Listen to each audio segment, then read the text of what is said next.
conservation of energy. It states that energy cannot be created or destroyed. It can only be transferred from one form to the next.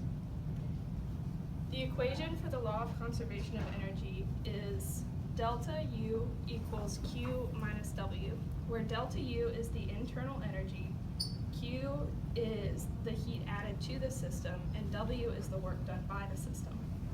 Heat added is positive, heat lost is negative. W by systems is positive, work on system is negative. The internal heat of a system is the sum total of all the energy of the molecules in the system. Internal energy is a property of the system, work and energy are not. So here's the first law applied to some simple closed systems. The definition of a closed system is one where no mass enters or leaves. This is our closed system. It's a cylinder with a piston, and the piston can rise up depending on the pressure inside the cylinder. Here the gas is absorbing heat. The gas is able to push the piston up because of pressure. This is work done by the system. So here you see the equation from before. That's the change in the internal pressure equals Q minus W, where Q is the heat added to the system and W is the work done by the system. This should be in the standard units, which is joules, but they can sometimes be expressed in calories or BTUs. The first law is used in heat engines. That includes cars, refrigerators, and heat pumps. Open systems take into account the change in internal energy due to the increase or decrease in mass, but will not be done.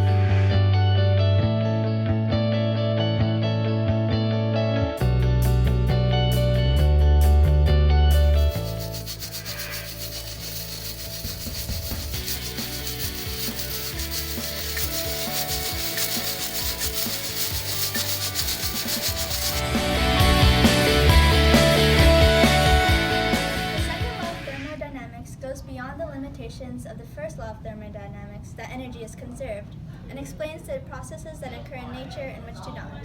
It states that there is a natural tendency of an isolated system is to degenerate to a more disordered state, or that all processes tend towards increasing entropy. One way of which the second law is seen is if you drop an egg. Once it falls to the ground, it will shatter spontaneously. However, it cannot be put back together again, like Humpty Dumpty. Another way in which the second law can be stated is in a particular process is that heat flows naturally from a hot object to a cold object. However, that heat will not flow spontaneously from a cold object to the hot object. Processes that involve the transfer or conversion of heat is irreversible because it results in the increase of entropy. This shows that heat flows naturally from hot object to cold objects. A cold body can't heat up a warm body. Heat naturally wants to flow from warmer to cooler areas. Metabolism is an energy transforming process that occurs within an organism. The metabolic rate is the rate at which internal energy is transformed in the body.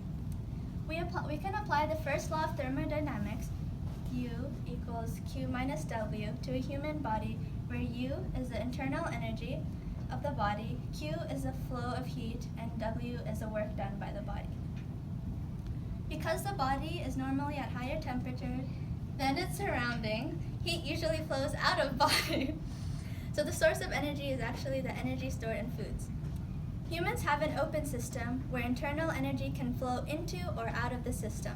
For example, when we eat food, internal energy is brought into our system, increasing the total energy U in our system.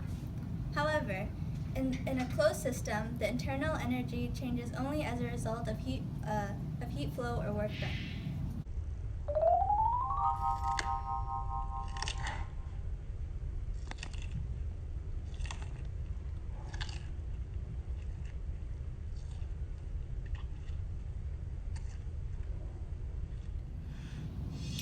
Refrigerators, air conditioners, and heat pumps. We'll start with the equations. So the Clausius statement of the second law of thermodynamics says that heat does not flow spontaneously from a cold object to a hot object, So a perfect refrigerator without any work is not possible.